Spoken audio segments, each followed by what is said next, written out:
You're alone in a house that feels too big, too empty, and the world outside is screaming with wind and rain. You think you're safe, tucked away in your little bubble of light and noise. But what if the darkness isn't just outside? What if it's already inside, waiting for you to notice? My name doesn't matter. What matters is that night. A Monday that started ordinary but unraveled into a nightmare I can't shake. The divorce had left me raw, like a wound that wouldn't close. I'd come home from work at 8 p.m., my shoes heavy with the weight of another day spent pretending I was fine. The house once filled with laughter and arguments now echoed with silence. To drown it out, I'd sink into my gaming chair, headset on, losing myself in virtual battles with friends who lived miles away. That night, the weather app warned of a thunderstorm, maybe even flash floods. But around here, those alerts were as common as morning coffee. I barely glanced at them, my fingers flying over the keyboard, my voice loud in the mic as I laughed with my buddies. Around 11 p.m., the world shifted. A gust of wind slammed into the window beside me, so hard I felt the glass tremble under my fingertips. The house groaned, its old bones creaking as rain lashed the roof like 1,000 tiny fists. I paused, pulling my headset halfway off, the game's chatter fading as the storm's roar filled my ears. The air felt charged, heavy with something I couldn't name. I leaned toward the screen, about to tell my friends about the chaos outside, when everything stopped. The monitor blinked out. The lights flickered, died, then flared back for a heartbeat before plunging me into darkness. My PC whirred to a halt, and the house fell silent, save for the storm's relentless howl. I sat there, frozen, my eyes straining against the black. Feel that moment when the world goes quiet, and you're not sure if you're alone. I fumbled for my phone, its flashlight cutting a weak beam through the void. The Discord call was dead, my friends' voices gone. I muttered a curse, annoyance, masking the unease creeping up my spine. Power outages weren't rare here, but this felt different. Too sudden, too complete. I stood, my chair squeaking, and made my way downstairs, the phone's light bouncing off the walls. The front window was a sheet of rain, blurring the world outside. Were the neighbors' lights on? I couldn't tell. Most people were asleep. By now, their houses dark anyway. I shot a quick message to the group chat. Power's out, probably done for the night. Frustration gnawed at me as I navigated to the basement, the stairs creaking under my weight. The air grew colder, damper, as I descended.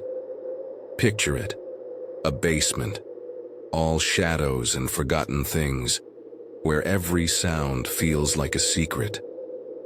I found the old battery bank among the clutter, its weight reassuring in my hands. I turned to leave, but something stopped me.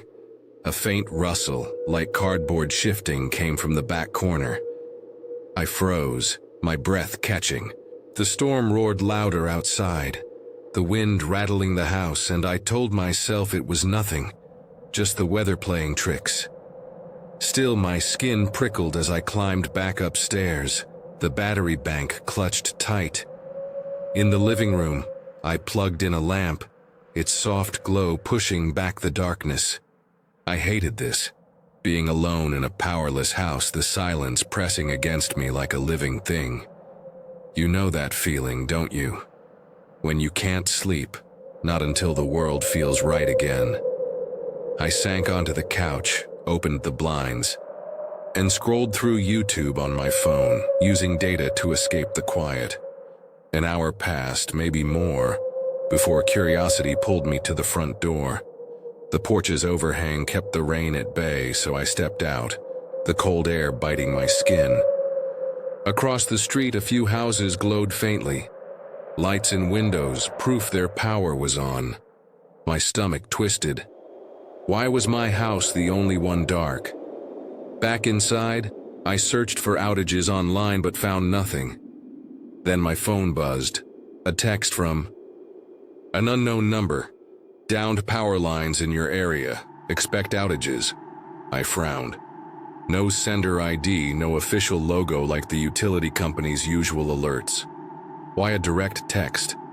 I brushed it off, assuming it was some automated system, but doubt lingered like a bad taste. I returned to the couch, the storm's rhythm lulling me into a trance.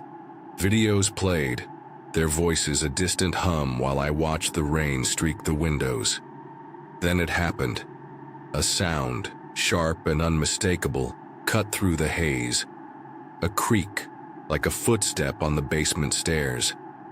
I'd lived here long enough to know that sound. Feel your heart skip, your body tense as you strain to hear it again. I stood, moving slowly, my phone's light trembling in my hand. The house was a void, swallowing every detail beyond my tiny beam. I crept toward the hallway, ears straining. Another creak. My pulse thundered, drowning out the storm. I rounded the corner, the light sweeping the basement door. It was open, wide open. I hadn't left it like that. I was sure of it. My mind raced, grasping for explanations. But fear clawed at me. I stepped closer, shining the light down the stairs. The darkness stared back, thick and unyielding. No way was I going down there. I shut the door, my hands shaking, and backed away. You ever feel it? That moment when you know something's wrong but your brain hasn't caught up? Lightning flashed, illuminating the living room in stark white. And I scanned the shadows. Nothing, but the air felt heavy, like someone was watching. I started toward the couch when heavy footsteps pounded up the basement stairs. The floor shook, the sound so loud it vibrated in my chest. Without thinking, I threw myself against the door, my shoulder slamming into the wood. Something hit it, from the other side. The knob rattled and a force, strong, desperate, rammed against it. He was there, inches away, trying to get out. My mind blanked, instinct taking over. Hold the door, don't let him through. The door had no lock, just a flimsy handle. He pounded, each blow shaking my bones, his shoulder crashing into the wood. I pressed harder, my feet slipping on the floor. You're not alone anymore. He's here, and he wants in. My phone fell, its light spinning wildly, and I fumbled for it, dialing 911. The pounding stopped. Silence. I held my breath, listening. Footsteps retreated down the stairs, slow and deliberate. I didn't wait. I grabbed my keys, sprinted to my car, and peeled out, the storm swallowing my headlights. From across the street, I watched the house, rain blurring my vision. Was he still inside? 10 minutes later, 3 officers arrived. They searched every room, every corner, but found nothing. The back door was ajar, swinging in the wind. He'd slipped away. But here's the worst part. The police checked the text I'd received. It wasn't from any utility company. It came from a private number. Untraceable. He knew my number. This wasn't random. He'd targeted me, shut off my power, sent that message to keep me from checking. The breaker in the basement. He wanted me to stay upstairs, unaware, while he moved through my house. That was spring 2021. I moved out soon after, but the questions haunt me. Who was he? Why me? The police found no leads, no fingerprints, just an empty house and a storm that washed away any trace. Sometimes late at night, I wonder if he's still out there, waiting for another storm, another chance. I check my locks, twice now. I don't game alone anymore, and every time it rains, I feel him, somewhere in the dark, just out of sight. The road stretched into nothingness, a black ribbon swallowed by the night. I'd been driving for hours, my eyes burning, my hands numb on the wheel, when I saw it. A faint neon glow flickering through the trees. A hotel, a promise of rest. But as I pulled into the empty lot, a chill crawled up my spine, whispering that some doors once opened can never be closed again. I was 24, a college kid chasing spring break freedom, driving 2 days from my out-of-state campus to my family's home. The highway was a blur of asphalt and exhaustion, each mile bleeding into the next. 10 hours in, my body screamed for a break, my mind foggy from gas station coffee and static-laced radio. I hadn't planned my stop, just trusted I'd find somewhere to crash. When the map pinged a hotel 20 minutes off the highway, I didn't think twice. I turned down a narrow road, the pavement cracked and ancient, flanked by skeletal trees that clawed at the sky. The streetlights were dim, their orange glow barely piercing the dark. No cars passed, no signs of life. Just me, my car, and the hum of tires on forgotten asphalt. The town I rolled into was a ghost of itself. Boarded up shops, a diner with a broken sign, houses that looked abandoned. At the end of the street, the hotel squatted like a relic, its faded sign buzzing faintly. Vacancy. The building was small, its paint peeling, windows dark except for a weak light in the lobby. I parked in the empty lot, my headlights sweeping over cracked concrete and overgrown weeds. Grabbing my bag, I stepped out, the air heavy with the scent of damp earth and decay. The silence was suffocating, broken only by the crunch of gravel under my boots. Something's wrong here, my gut whispered, but I shoved it down. I was tired. I needed sleep, that was all.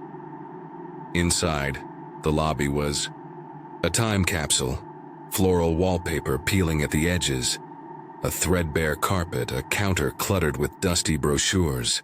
The air smelled of mildew and old cigarettes. No one was there.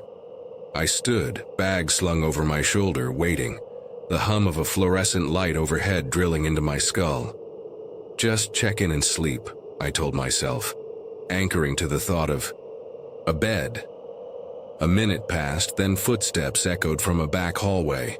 A woman appeared, middle-aged, her face pale and startled, as if I'd woken her from a trance. Her eyes darted over me, wary, before she forced a smile. Didn't expect anyone? Tonight, she said, her voice thin. She fumbled with the ledger, assigning me a room at the end of the hall. Room 12. I thanked her, ignoring the unease pooling in my chest, and headed down the dim corridor, the walls lined with faded paintings of landscapes that seemed to watch me past her. Room 12 was small, its air stale, the furniture worn but functional. A single bulb cast harsh shadows across a sagging bed, a chipped nightstand, and a couch that smelled faintly of mothballs. I didn't unpack, just dropped my bag and sank onto the couch, scrolling through my phone to drown out the silence. The signal was weak, videos buffering endlessly, but it was enough to keep me grounded. I lay back, letting the glow of the screen lull me, my eyelids heavy. Sleep tugged at me, soft and inviting, until a sudden sound shattered the quiet. Sharp, deliberate knock on the door. I bolted upright, heart pounding, the phone slipping from my hand. The clock on the wall read 11:04 p.m. Who would knock now? The sound echoed in my mind, loud and real, cutting through the haze of fatigue. I stood, legs unsteady, and crossed to the door, my breath shallow. Open it, a voice in my head urged, but fear held me back. I pressed my ear to the wood, listening. Nothing, no footsteps, no voices, just the oppressive silence of the hotel. Slowly, I turned the handle and cracked the door open, peering into the hallway.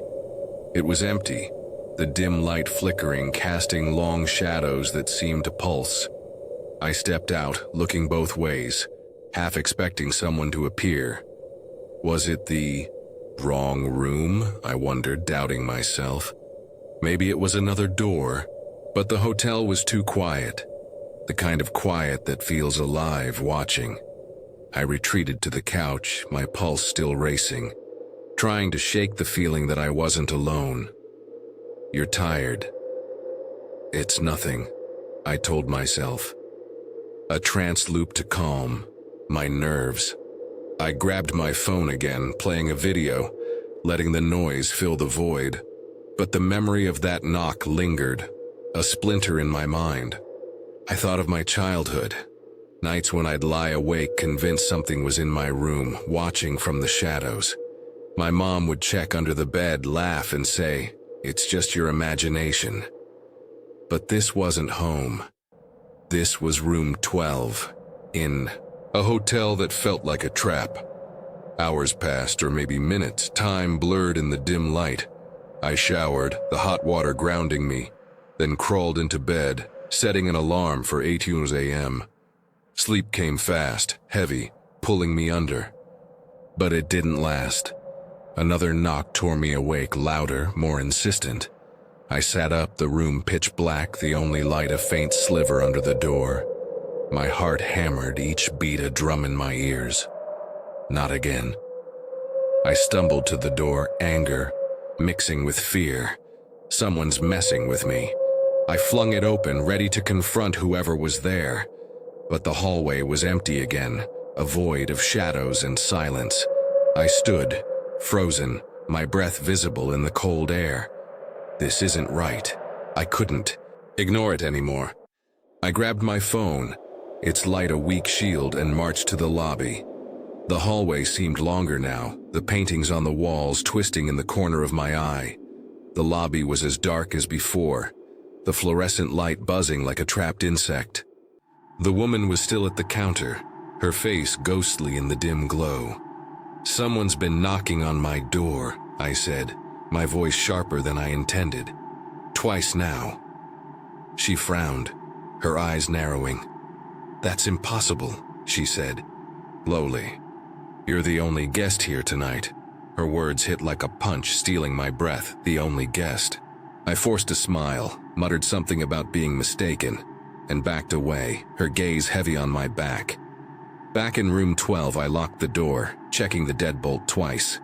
"You're safe," I told myself, an embedded command to steady my shaking hands. I climbed into bed, phone clutched tightly, the screen's light carving a small circle in the dark.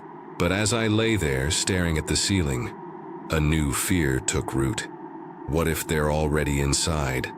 The thought was a poison, spreading fast. I tried to focus on the hum of the heater, the distant drip of a faucet, but every sound became a threat. "You're imagining it," I repeated, anchoring to logic. But then my phone screen flared, its light spilling across the room, and I saw it. A shadow in the corner, tall and still, watching me. My heart stopped. It's not real, I thought, but my body betrayed me, lurching upright. The figure didn't move, its edges blurred as if it belonged to the dark. "Run!" my mind screamed, but I was frozen, caught in a trance of terror. Slowly I raised my phone, the light trembling in my hand. The shadow was a man, his face hidden, his presence heavy, like a weight on my chest. How long has he been there? My fingers fumbled with the lock, the deadbolt sticking, each second stretching into eternity. Footsteps thudded behind me, loud and deliberate, closing the distance. I yanked the door open and sprinted down the hallway, the air thick with my panic. The lobby was a blur as I burst in, the woman at the counter gasping, her eyes darting past me. I turned, and there he was, the man charging toward me, his footsteps a drumbeat of dread. She grabbed her phone, dialing frantically, as he reached the lobby and veered toward the exit, vanishing into the night. I collapsed against the counter, my breath ragged, the world spinning. The woman's voice was distant, saying something about cameras, police, but I barely heard her. He was in my room, all night. The police came, their flashlights cutting through the dark. They checked the cameras, 2 grainy feeds, one in the lobby, one outside. They confirmed he'd slipped into my room while I was at the desk asking about the knocking. He was waiting for me. They found no trace of him, no motive, no name. I grabbed my bag and left, driving through the dawn, the hotel shrinking in my rearview mirror. But the shadow of room 12 followed me, a stain on my soul, whispering that some doors once opened, let something in you can never escape.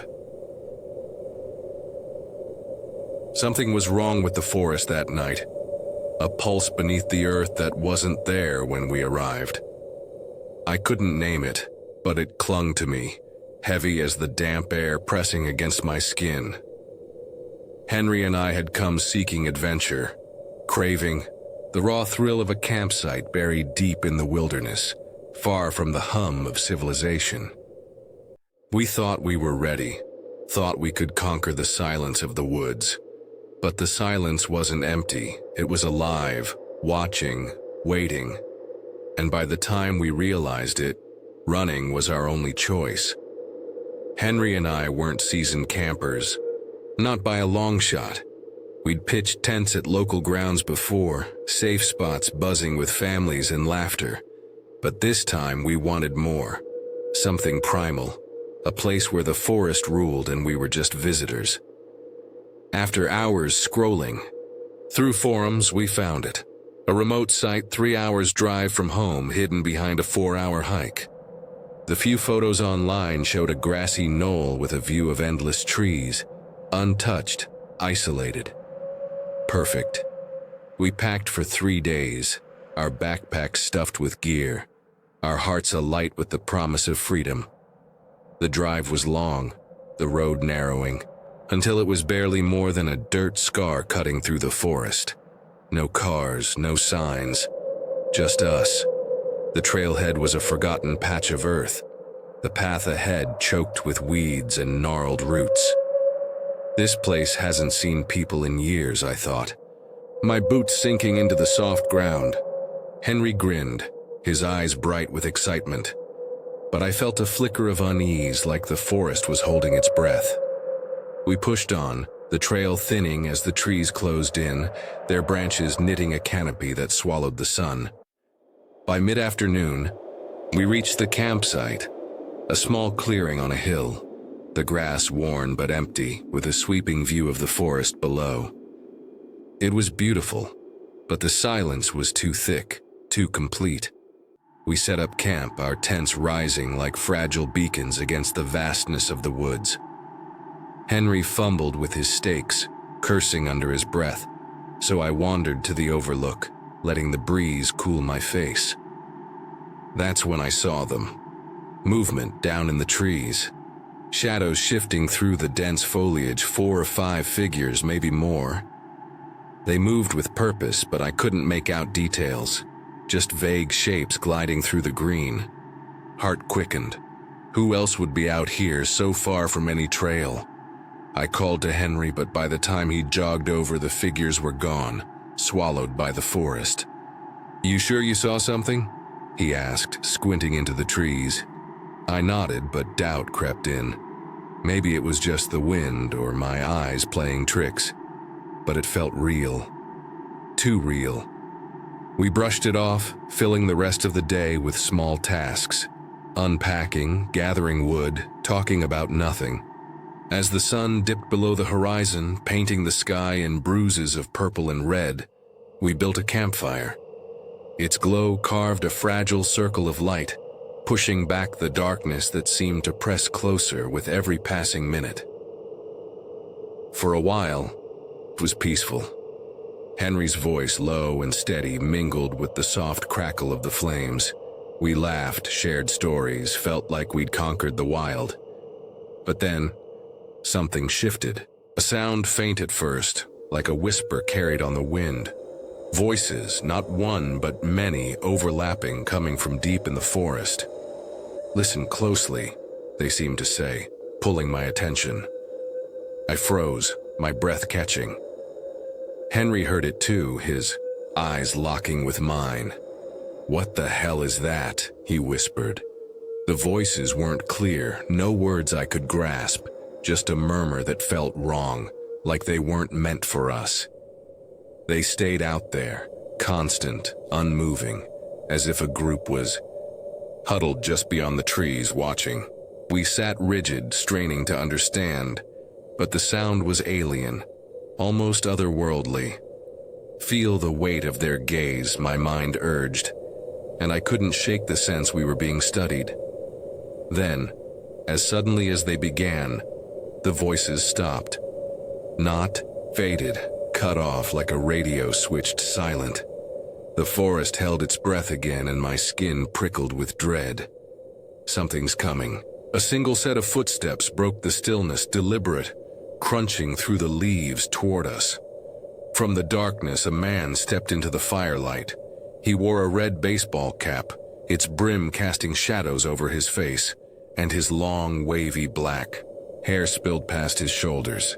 His smile was too wide, too fixed, like it didn't belong to his eyes.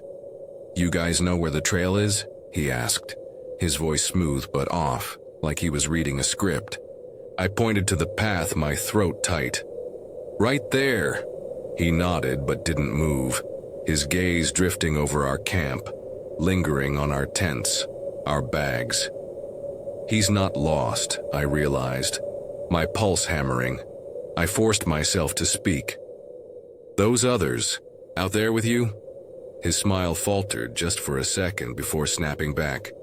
"Others? Nah, I'm alone, haven't seen anyone. I'd have asked them for directions." His words were too quick, too rehearsed. He's lying. The voices had come from the same direction he did. There was no way he hadn't heard them. He left, melting back into the dark, but the air felt heavier now, charged with something I couldn't. Henry leaned close, his voice barely audible. "That guy was full of shit. He's with them, whoever they are." We sat by the fire, dissecting every word, every glance. Why lie? What was he hiding? The forest seemed to close in, the trees looming like silent witnesses. "You're not alone," the shadows whispered, and I kept glancing over my shoulder, expecting, eyes in the dark. The fire's warmth couldn't touch the chill growing inside me. "Should we leave?" Henry asked, his voice shaking. I wanted to say no, to prove we weren't scared, but the truth was undeniable. "We're not safe here." "Yeah," I said. "Let's go." We packed in a frenzy, shoving gear into bags, our movements jerky with fear. The fire was doused, plunging us into near-total darkness. The forest was silent again, but it wasn't. Empty. Feel it watching. As I slung my bag over my shoulder, a single footstep crunched behind me. No, no, no. I spun around, Henry beside me, our breaths loud in the stillness. The darkness was absolute, swallowing everything beyond a few feet. My hand trembled as I fumbled for my flashlight, the beam slicing through the night. There he was, the man in the red cap, standing just 10 feet away, motionless, staring. His smile was back, wider now, unnatural, like a mask stretched too tight. "Run. Now." I killed the light and we bolted for the trail. The forest erupted behind us. Footsteps, too many, pounded through the leaves, some from the trail, others crashing through the trees beside us. They're everywhere. My lungs burned, my legs screamed, but I didn't stop. Henry was beside me, his gasps matching mine. The sounds grew fainter, the pursuit fading until it was just us tearing down the path. We reached the car, hands shaking as we unlocked it, and peeled out, the forest shrinking in the rear view. Neither of us spoke for miles, the weight of what we'd escaped pressing down on us. What were they? I still don't know. 4 years later, I can't step into the woods without hearing those voices, seeing that smile. Henry and I haven't camped since. I'm not sure we ever will. You're driving alone at night, the world outside your windshield a blur of rain and shadow. The road stretches endlessly, empty, and you think you're in control. But what if the person in your back seat isn't just a passenger? What if they're something else entirely? My nights as an Uber driver were often quiet, especially when storms rolled through. But that night something felt wrong from the start, like the air itself was holding its breath. The rain came down in sheets, hammering my car as I idled in an empty parking lot. Picture it, a storm so loud it drowns out your thoughts, the kind that makes you feel like the only soul left in the world. I'd been out for hours, no pickups, just me and my playlist looping softly. Nights like these were slow. People stayed home, safe from the chaos outside. I didn't mind. The extra cash, even from a single ride, was worth it. I scrolled through YouTube, the glow of my phone casting shadows across the dashboard, when a notification pinged. A request, 25 minutes away with a drop-off another 20 minutes out. Who's out in this mess? I hesitated, my thumb hovering over the screen. The distance was unusual, but boredom won. I accepted and pulled onto the road. The drive felt endless. Feel the weight of the rain, the way it presses against your car, isolating you from everything else. The highway gave way to narrower roads, then to a stretch of nothing. Fields of trees on either side, their branches clawing at the sky. My headlights barely cut through the fog, and the wipers fought a losing battle against the downpour. I glanced at the app, a pinpoint on a corner of two roads, no buildings, no lights, just emptiness. Why here? My mind wandered, half forgetting I was even picking someone up. It felt like I was driving into a void, the storm swallowing every trace of the world I knew.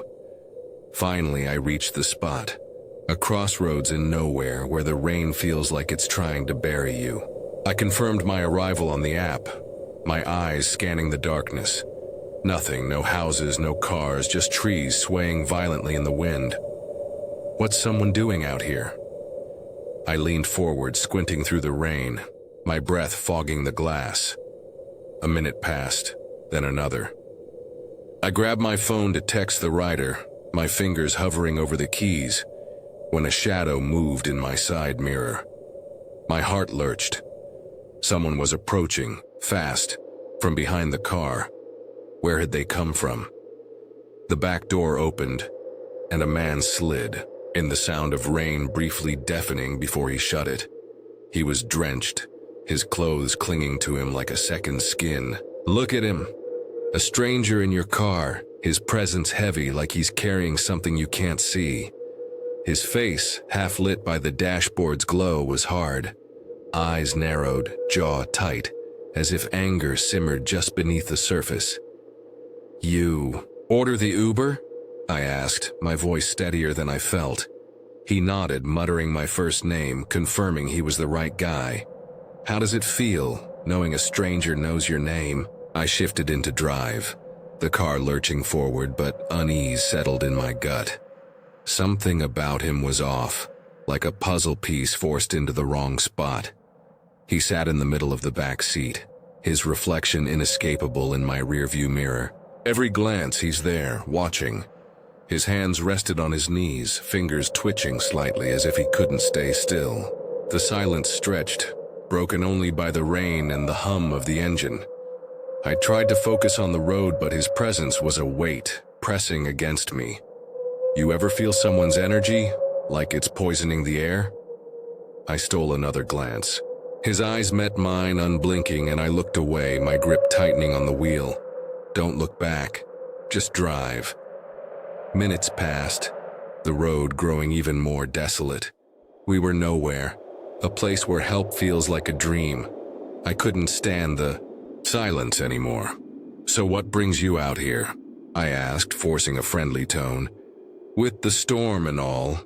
His eyes flicked away, staring out the window, but he didn't answer. Feel that chill when someone refuses to play along? His silence was loud, deliberate, like he was hiding something. I pressed on, my voice lighter. Must be important being out in this weather. He shifted, his fingers curling into fists, and I regretted speaking. He's not right. You know it. The tension grew, thick as the fog outside. Then he spoke. Drop me off here. His voice was sharp, cutting through the hum of the car. I blinked, confused. Here? I glanced out. Nothing but rain and trees, no houses, no lights. You sure? He cut me off louder. Drop me off here. His tone wasn't a request. It was a command. My stomach twisted. Something was wrong, deeply wrong. I eased the car to the side, the gravel crunching under the tires. You're alone with him, no one's coming. He leaned forward, his breath heavy, and I caught his eyes in the mirror. They were fixed on my phone, still open to the Uber app, my name and details glowing on the screen. He knows who I am. The realization hit like a punch. He's seen my name, my face, everything. His hand moved to the door, but he paused, his gaze lingering on my phone. What's he thinking? My mind raced. The app had his info too, his name, his account. If he was up to something, he'd know I could report him. He's weighing his options. His other hand slipped into his pocket and my heart stopped. What's he holding? I forced a smile, my voice shaking. Don't worry, I'll cancel the ride, no charge. Please just leave. I tapped the app, ending the trip, hoping it would calm him, make him think his tracks were covered. He stared at me, his eyes cold, unreadable. You ever see someone's face and know they're deciding your fate? For a moment, I thought he wouldn't leave. Then slowly, he opened the door, the rain roaring as he stepped out. He didn't look back. He walked into the storm, his figure swallowed by the fog within seconds. I didn't wait. I floored the gas, the car fishtailing as I sped away, my breath ragged. He's gone, you're safe. But was I? My hands shook as I gripped the wheel, the road blurring through my panic. I drove for miles before stopping, my heart still pounding. Report him. You have to. I called the police, my voice stumbling as I described the man, his behavior, the way he'd stared at my phone. They took my statement, but I had little to give. No name, just a vague description and a gut feeling. It wasn't enough. Days passed and I tried to forget, to bury the night in the routine of work. Then they called. A detective, his voice grim. Someone had gone missing that night, last seen near the forest off the road where I'd picked up. The man, a woman. They asked for more details, but the storm had washed away any tracks, any evidence. She was gone, and so was he. That was a few months ago. I still drive, but not at night. The man was never found, and I was the last to see him. What, if I'd asked more questions? What if I'd refused the ride? The questions gnaw at me, but one haunts me most. What was he planning? I check my mirrors more now, always glancing at the back seat. Every storm feels like a warning. I got lucky. That night. But somewhere out there he's still driving, still waiting for his next passenger. The street was silent, a graveyard of shadows under the moon's cold gaze. I pulled into my driveway at 4:15 a.m., the world asleep, my headlights slicing through the dark. But there, at the edge of my property, a black sedan crouched like a predator, its tinted windows swallowing the night. I told myself it was nothing, just a neighbor's guest. But as I stepped out, the air felt wrong, heavy with a warning I couldn't name. I worked the graveyard shift at a warehouse, my days flipped upside down, sleeping when the sun was high and waking as it bled into dusk. The routine suited me, kept my mind steady, but it left me alone in the quiet hours when the world felt too still. That night, I'd clocked out at 4:01 a.m., my body aching from lifting crates, my eyes gritty from the fluorescent glare. The drive home was a ritual. Empty roads, the hum of my engine, the occasional deer darting across the highway. My neighborhood was a sprawl of modest houses, each one set back from the street, spaced far enough to feel private. I liked it that way, safe, until I saw that car. The sedan was old, its paint dull, parked just beyond my driveway where the street lamp's glow didn't reach. Its windows were black voids, impossible to see through. I slowed as I passed, squinting, but no one was inside. Or so I thought. Just someone visiting, I reasoned, pulling into my garage. But as I glanced back, the car seemed to watch me, its stillness unnatural. I shook it off, locked my car, and headed inside, the door's deadbolt a comforting weight in my hand. The house was dark, the kind of dark that presses against your skin. I checked the windows before bed, a habit from childhood. When I'd lie awake convinced something was outside waiting, my dad would laugh, say, "Monsters don't drive cars." But that night I wasn't so sure. I slept through the day, waking at 6 p.m. as the sun sank. The car was gone when I left for work, and I let myself forget it. A one-time thing, I told myself, a trance loop to quiet my nerves. Work was brutal, the shift dragging, my body heavy by the time I drove home. But as I turned onto my street, my stomach dropped. The sedan was back. Same spot, same eerie stillness, its silhouette blending with the night.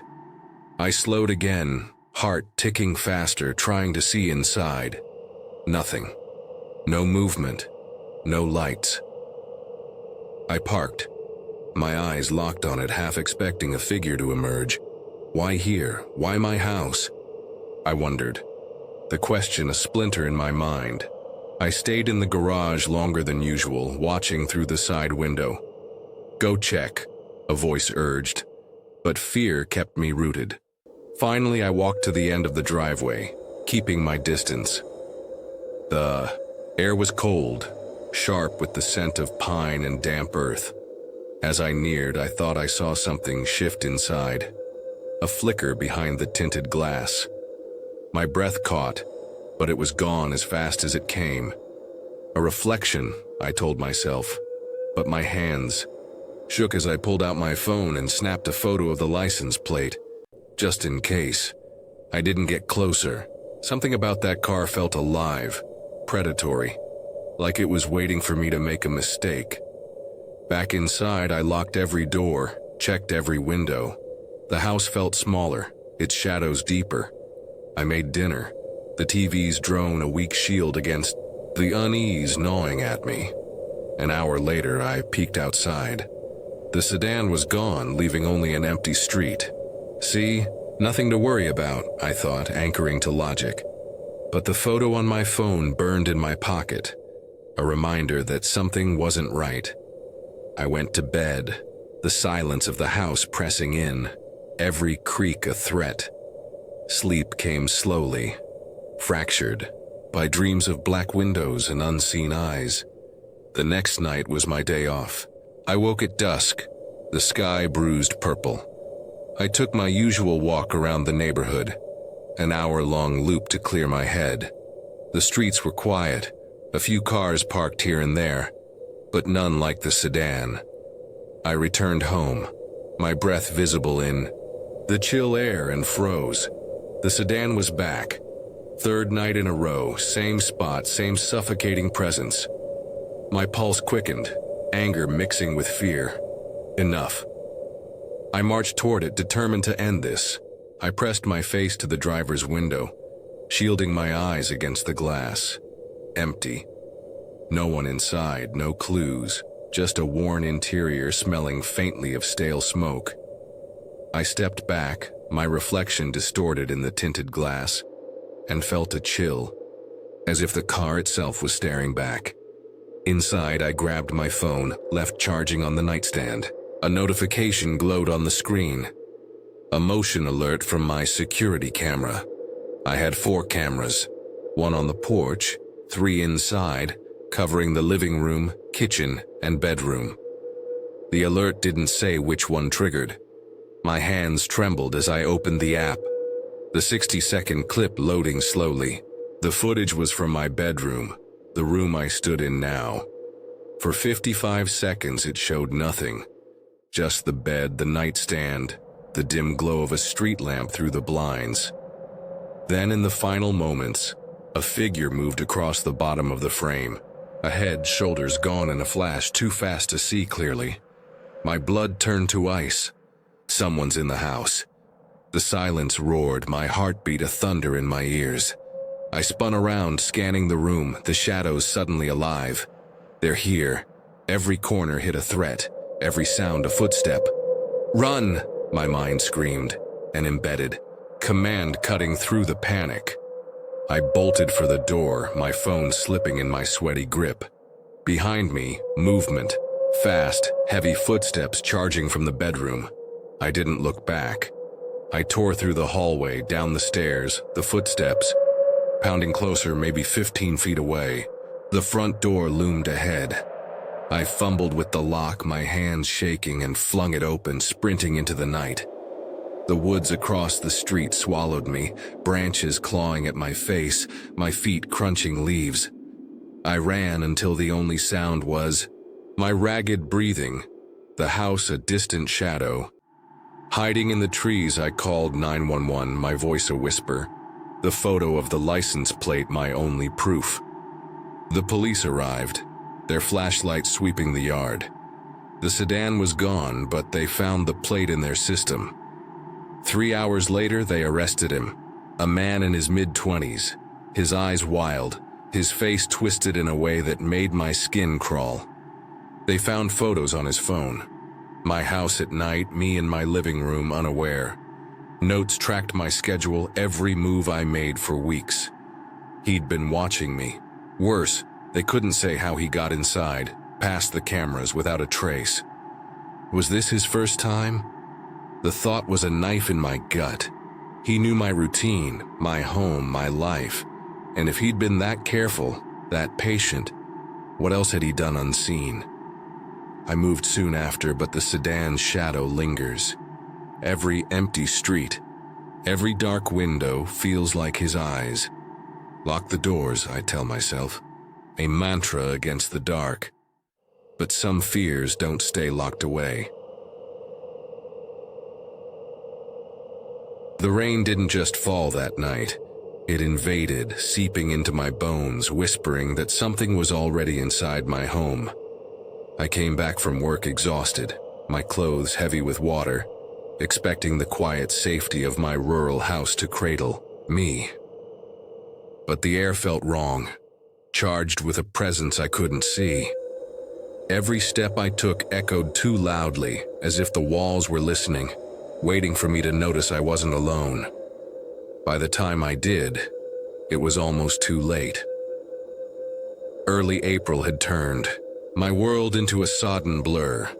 My job, split between indoor paperwork and outdoor labor, was grueling on dry days, but the rain made it unbearable. Mud clung to my boots, my muscles ached, and all I wanted was to collapse into the familiar rhythm of home. I drove 30 minutes through sheets of rain, my headlights barely cutting through the gray, until my house appeared, a modest refuge, nestled in the quiet outskirts of town. As I turned into the driveway, my tires sank into the churned mud, and I noticed something odd. Another set of tracks, fresh, carved into the earth. They weren't mine. My pulse quickened, but I brushed it off. A mail truck maybe lost in the storm. I parked, scanned the porch. No packages, no letters, and let myself inside. The door shutting out the rain's relentless drone. I peeled off my soaked uniform, the fabric cold against my skin, and moved to the kitchen.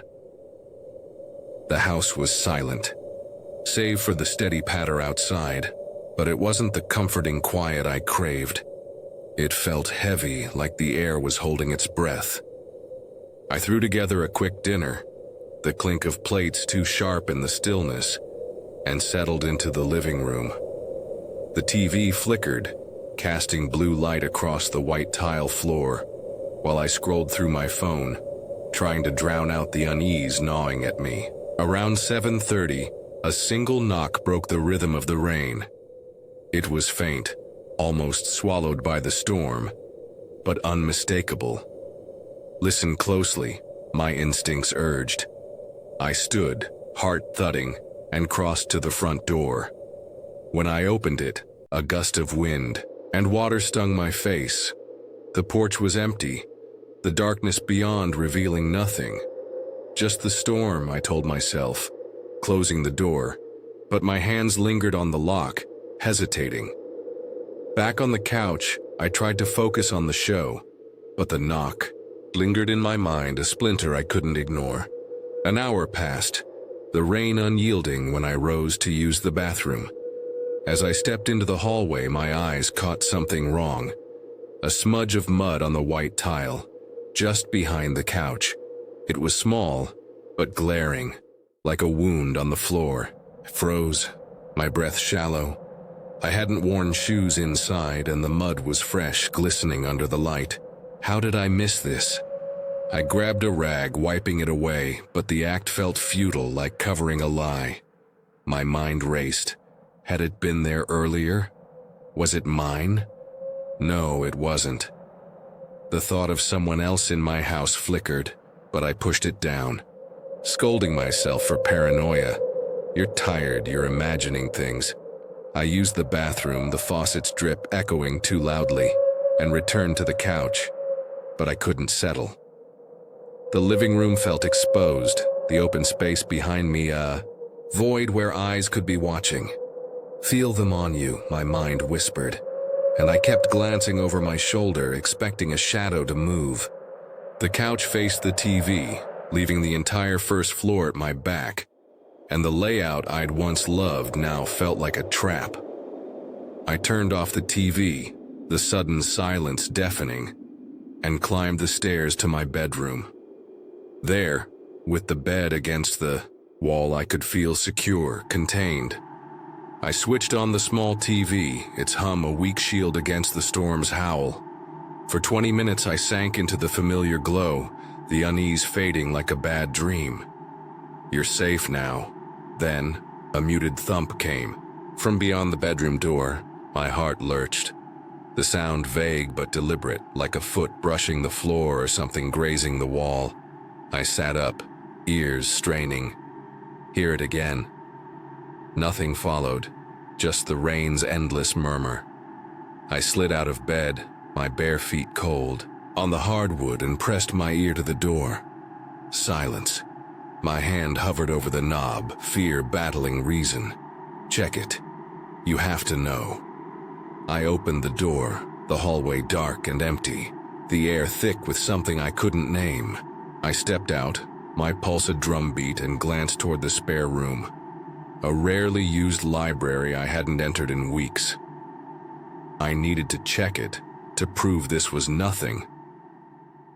I took one step, then the TV downstairs roared to life.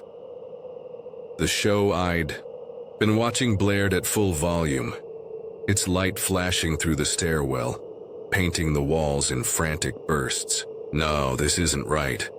My chest burned with fear as I sprinted downstairs, the house a maze of shadows. The living room was empty, the TV's glow the only movement.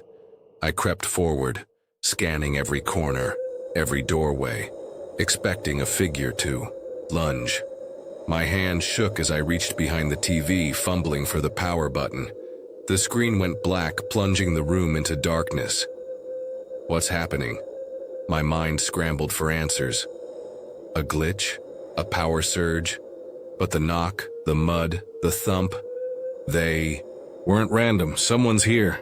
I grabbed a knife from the kitchen, its weight cold in my hand, and began searching the house.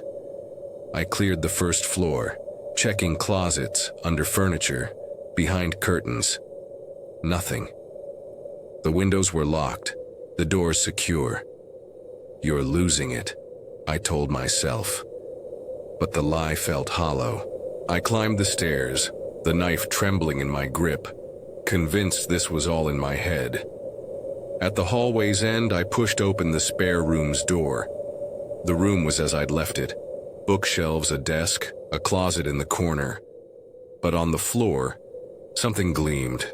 The TV remote, the one for the downstairs set, lay by the closet door. No, my blood ran cold, my legs weak. I hadn't touched it. I backed away, the knife slipping in my sweaty palm, and bolted downstairs, out the front door, into the rain. My phone was in my hand, dialing 911 as I ran, the storm swallowing my voice. The police arrived, their flashlights cutting through the downpour. They found a broken lock on a downstairs window, hidden behind a curtain I hadn't checked. Whoever it was had been inside all night, moving silently, watching.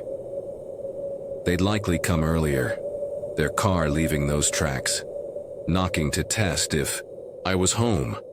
When I wasn't, they'd returned, slipping through the window, leaving mud waiting. The TV was their distraction, turned on to pull me away from the spare room where they hid. Nothing was stolen, no motive clear, and that made it worse. They were here for me. The thought still wakes me at night, the rain's echo a reminder of the unseen guest who shared my home. I'd always loved the wilderness, the way it stripped away the noise of the world and left you with just your thoughts. But that night in Upper Idaho, 8 years ago, the forest showed me something I can't unsee, something that still wakes me in a cold sweat. I was in my early 20s chasing solitude in the wilds of Idaho. Picture it, a place where the trees stand like sentinels, their branches whispering secrets in the wind. I wasn't an expert camper, but I knew enough. How? To pitch a tent, build a fire, keep bears at bay. The tourist trails crowded with families and selfie sticks never appealed to me. I wanted the real thing, a place untouched, where the air felt ancient. After some research, I found a trail just outside the big mountain range, a path that wound through dense forest to an open clearing with a view of the peaks. It was perfect, too perfect. The nearest trail was miles away and I expected to be alone. I was right, until I wasn't. The hike-in was quiet, the trail overgrown, its edges blurred by years of neglect. Feel the weight of your pack, the crunch of leaves underfoot, the sense that you're stepping into a world that doesn't want you. I reached the clearing by late afternoon, a grassy hill with a sweeping view of the forest below and the mountains beyond. No one else was there, no signs anyone had been in ages. I set up my tent on the far side, gathered stones for a fire pit, and settled in, the sun still warm on my face. This is freedom, I thought, breathing in the pine-scented air.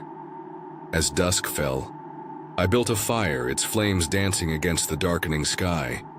I roasted marshmallows, their sweetness lingering on my tongue, and leaned back to stargaze, the valley's silence wrapping around me like a blanket. Then it changed. A sound broke the stillness, sharp, rhythmic, like someone walking through the leaves. Listen closely, hear it? The way each step feels deliberate, too close. My heart quickened, my eyes straining into the darkness beyond the fire's glow. I sat up, gripping my marshmallow stick, its charred end suddenly useless. The steps grew louder, steady, until a figure emerged at the edge of the clearing. A man. His silhouette was framed by the firelight, a camping backpack slung over his shoulders. I couldn't see his face, the shadows shifting across him like a mask. He stood there staring first at me, then at my camp. "What does he want?" Before I could speak, he muttered, "Sorry," his voice barely audible, and turned back into the woods, his steps fading as quickly as they'd come. You ever feel your gut scream that something's wrong? His apology didn't make sense. Why? Was he here, wandering at night? What was he sorry for? I tried to shake it off, telling myself he was just a lost hiker looking for a campsite. But the air felt different now, heavier, like the forest was holding its breath. I added more wood to the fire, its crackle a feeble defense against the night. Just relax. He's gone. I returned to stargazing, but my eyes kept darting to the trees, expecting him to reappear. Hours passed, or maybe it just felt that way. Clouds rolled in, blotting out the stars, casting the forest into deeper shadow. I wasn't tired, not yet, so I sat by the fire, its warmth a small comfort against the growing chill. Then I heard it again. Footsteps, faster this time, frantic, crashing through the underbrush. They're coming back. My pulse surged and I stood, my flashlight shaking in my hand. The steps were chaotic, like someone running from something, or toward it. The same. Man burst into the clearing, his backpack swaying wildly. Look at him. His face streaked with dirt, his beard scruffy, his eyes wide with terror. His clothes were torn, snagged by branches, and his breath came in ragged gasps. I stepped forward, my voice unsteady. Is everything okay? You should have reached a campsite by now. He didn't answer, just stood there, catching his breath, his eyes flicking over my shoulder. What's he seeing? Are you lost? I pressed, my voice louder. I can help. He muttered. No, his gaze shifting again, locking onto something behind me. Feel that itch, the urge to turn around even though you know you shouldn't. I resisted, keeping my eyes on him. His face was a mask of fear, but his mouth stayed flat, emotionless. You look nervous, I said, stepping closer. I can radio for help. He ignored me, his eyes narrowing, and asked, You're camping here, why? His tone wasn't curious. It was accusing. My stomach twisted. Why does he care? His gaze darted to my right again and I couldn't help it. I glanced over my shoulder. Nothing, just empty woods. Then he spoke again, and everything changed. Is it just you here? Are you alone? His voice dropped, each word sharp. Where? Are the others? I froze, my mind racing. Others? There's no one else. Before I could answer, he leaned closer, his eyes wild. Have you been following me? What? I shook my head, stammering. No, I don't know what you're talking about, but his eyes weren't on me anymore. They were fixed on something over my shoulder, wide and hollow. He sees something. Or someone.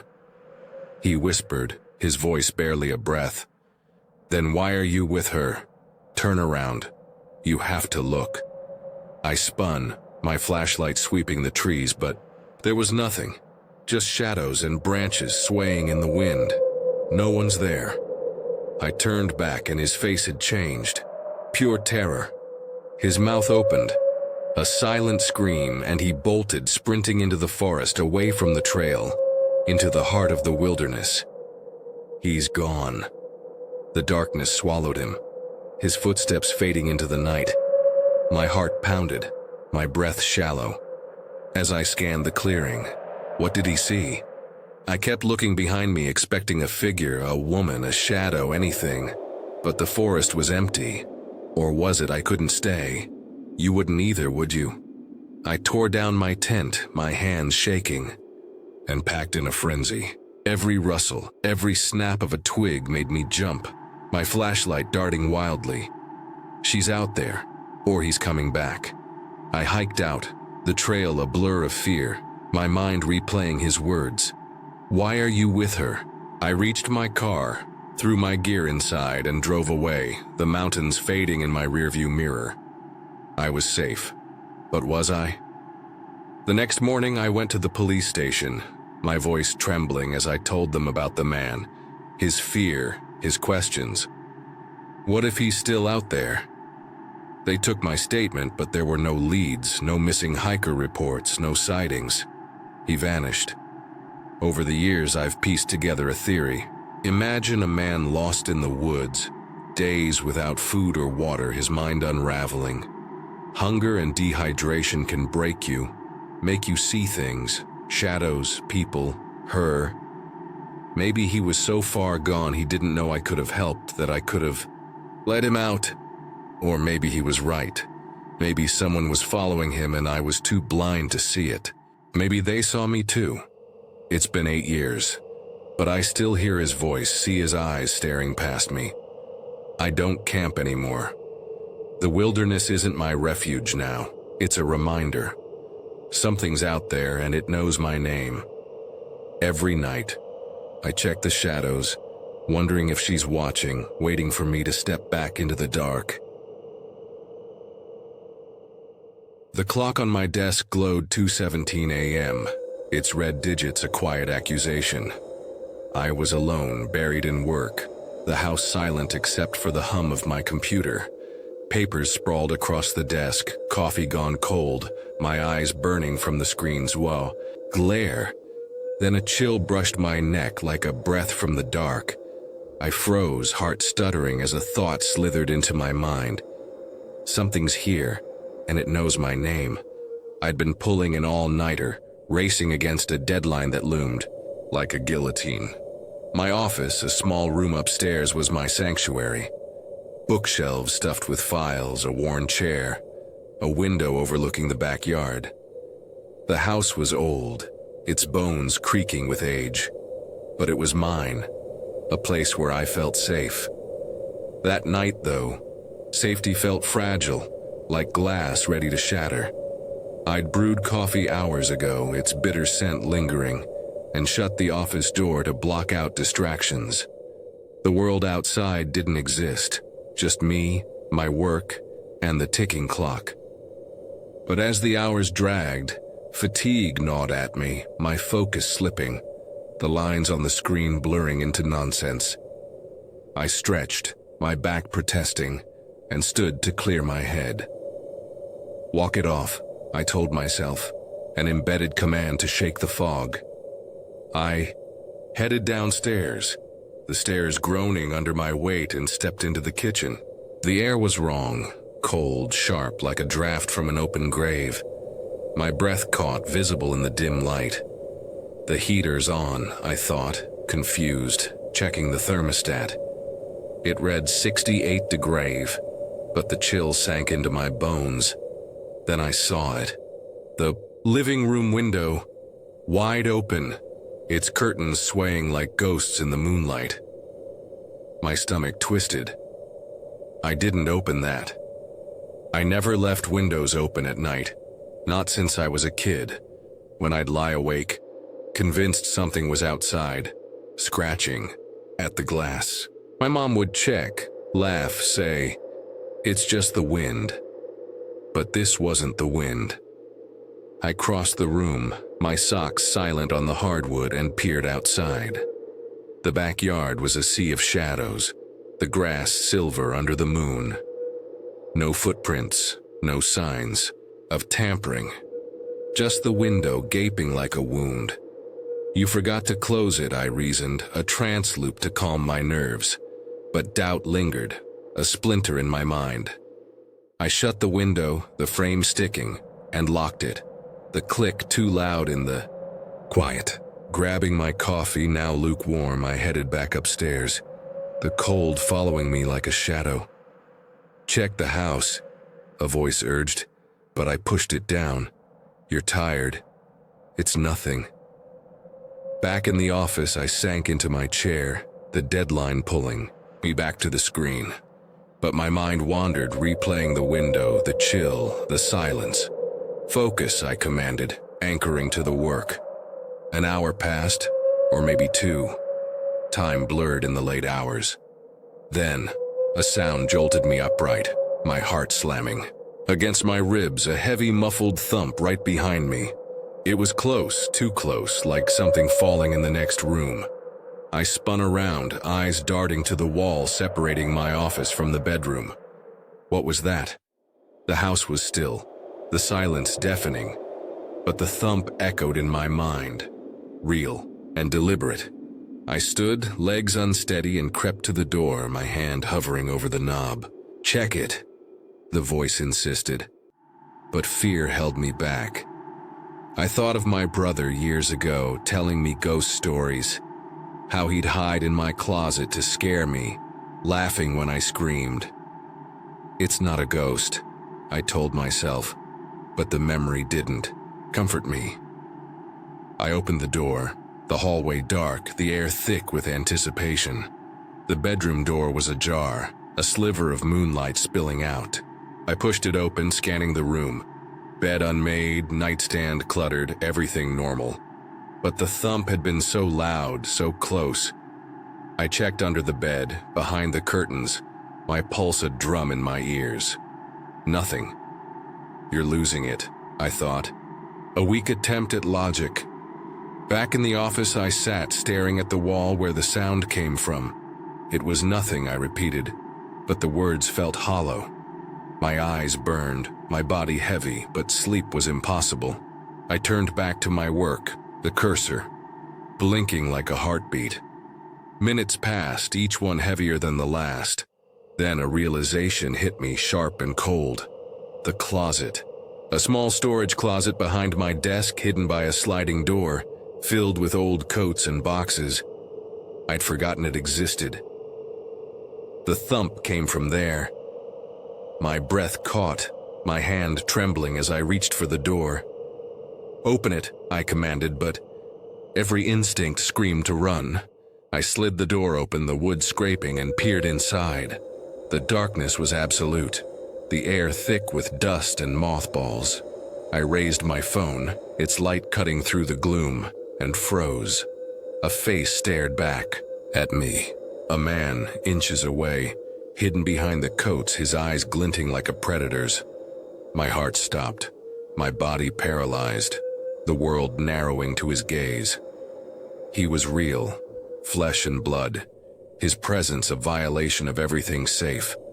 "Run," my mind screamed, but before I could move, he lunged, the closet erupting as he tore through the coats.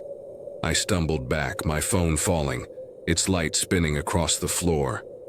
He called my name, his voice gritty, unnatural, like he'd rehearsed it. I sprinted for the hallway, his footsteps pounding behind me, heavy and relentless. The stairs loomed, my feet slipping, but I didn't stop. I burst through the front door, the night air biting my skin, and ran to the neighbor's house, hammering on their door until lights flared inside. They called the police, their voices distant as I collapsed, my mind replaying his face, his voice, my name. The police searched my house, their flashlights sweeping the dark. He was gone, no trace, no footprints, nothing but the open closet and my scattered papers. They found no signs of forced entry, which meant he'd been inside for hours, maybe longer, watching me from behind that door. He knew my name. The thought was a knife twisting deeper. They said he likely slipped in when I checked the window, hiding while I worked. His breath silent, his eyes fixed on me. I moved out soon after, but the memory of that night clings like damp rot. Every closed door, every shadow feels like him, waiting, whispering my name in the dark. The street was too quiet that night, as if the world held its breath, waiting for me to step into its trap. I was alone, my footsteps echoing on the damp pavement, the weight of the late hour pressing against my chest. A month ago, I walked away from a friend's birthday party, tipsy but clear-headed, choosing the familiar path home over the risk of driving. The suburbs were supposed to be safe, their stillness a comfort. But that night the silence wasn't empty. It hid something, someone watching from the shadows. "Trust your instincts," a voice inside me whispered, and it saved my life. It was a Saturday, the kind I usually spent curled up in my apartment, lost in a book or a show. But my best friend's birthday changed that. Her place was just a 10-minute drive away, and the gathering was small. Our close circle, a few drinks, laughter filling the cozy living room. By 1 a.m., the party had dwindled. Some friends crashed on the couch, others left. I sipped my last drink, the buzz softening my edges, and knew I couldn't drive. Sleeping over wasn't an option. I craved my own bed, my own space. Walk. Home, I decided, against the faint protest in my gut. I'd done it before, 25, maybe 30 minutes through quiet streets. My friends nodded. relieved I'd leave my car in their driveway. I zipped my jacket, said my goodbyes, and stepped into the night. The air was cool, the sky clear, stars faint above the streetlights' glow. The neighborhood was a ghost town, houses dark, their windows like closed eyes. My sneakers scuffed. The sidewalk, the sound sharp in the stillness, and I pulled my phone out, scrolling to distract myself from the solitude. You're fine, I told myself. The familiar route a tether to safety. But 10 minutes in, a pair of headlights sliced through the dark. They were dim, the car moving slowly, almost hesitant, until it rolled to a stop beside me. My heart skipped. The driver's window cracked open, revealing nothing but shadow. You okay? A man's voice called, low and calm. Need a ride? I forced a smile, my voice steady. I'm good, thanks. He didn't reply, the car idling for a moment before pulling away, its taillights fading. Just a concerned stranger, I thought, my pulse slowing. I kept walking, the silence returning, heavier now. Minutes passed, the road stretching ahead, empty. I hummed softly, trying to shake the unease clinging to me. Then, a flicker of light caught my eye. A street sign ahead glinted, reflecting something behind me.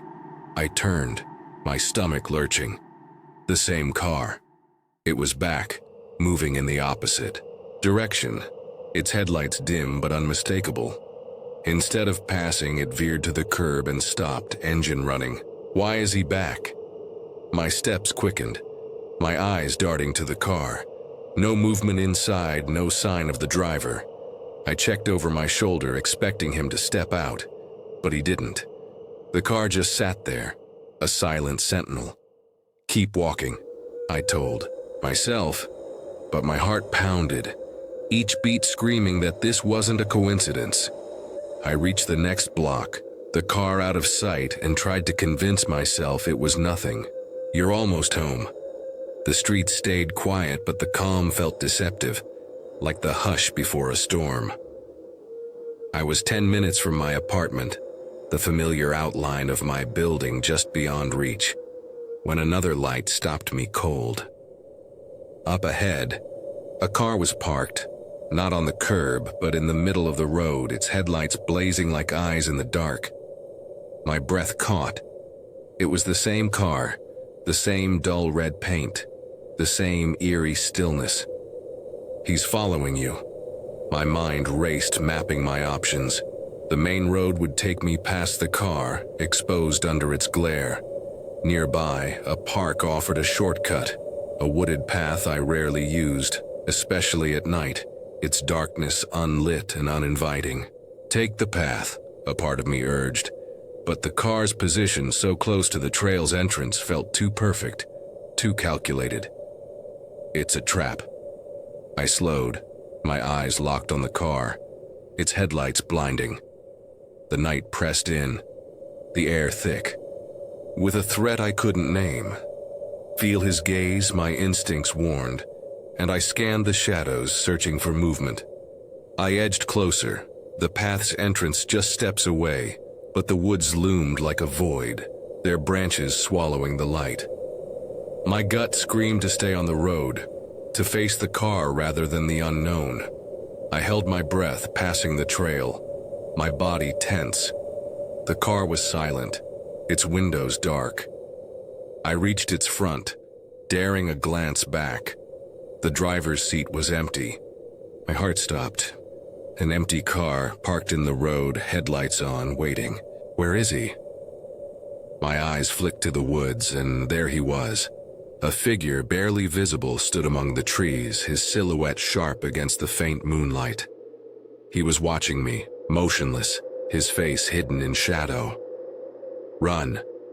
Now. I bolted, my legs burning, my phone clutched in my hand. Behind me, footsteps crunched as he sprinted to the car, the engine roaring to life. I fumbled with my phone, dialing 911, the screen's glow a lifeline. The car's headlights swung toward me, but then, eyes, screech of tires. He made a U-turn, speeding away, the red taillights vanishing.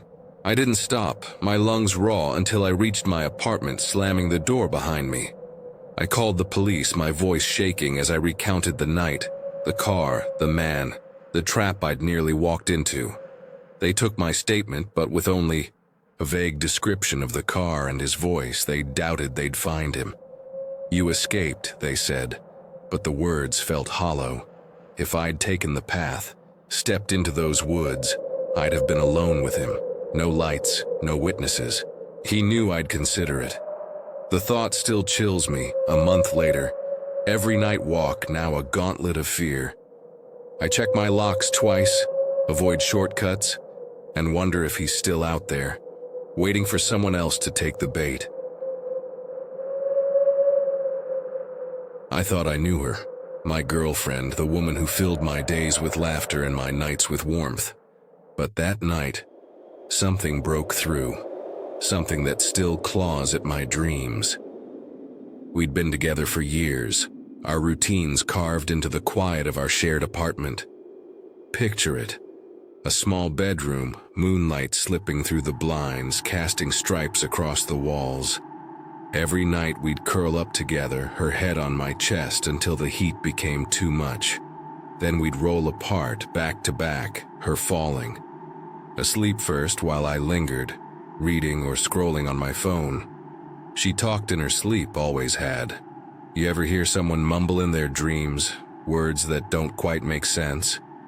At first it was charming, nonsense like, "the sky is folding," or "we need to raise the ground."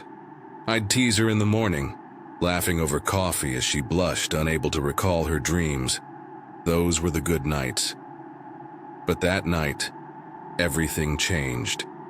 It was around 11 p.m., the world outside silent save for the hum of distant traffic. Feel the stillness, the way it wraps around you, lulling you into a false sense of safety. I was propped up in bed, my book light casting a soft glow, the pages of a thriller pulling me in. She was asleep beside me, her breathing slow, her body curled away. Then I heard it. A mumble low and indistinct, slipping from her lips. I smiled, setting my book down, and leaned closer, expecting another quirky phrase. What's she dreaming about now? But the words were unclear, a jumble of sounds that felt off. I glanced at her face, expecting closed eyes and a peaceful expression. She was still asleep. I shrugged, returning to my book, the moment forgotten. Hours passed. Or maybe minutes, time blurs in the quiet of night. Then it happened. Her voice cut through the silence, loud and sharp, like a stranger shouting in a dream. She's talking again. I opened my eyes, blinking in the dim light, and realized we'd shifted in our sleep. We were face to face, inches apart.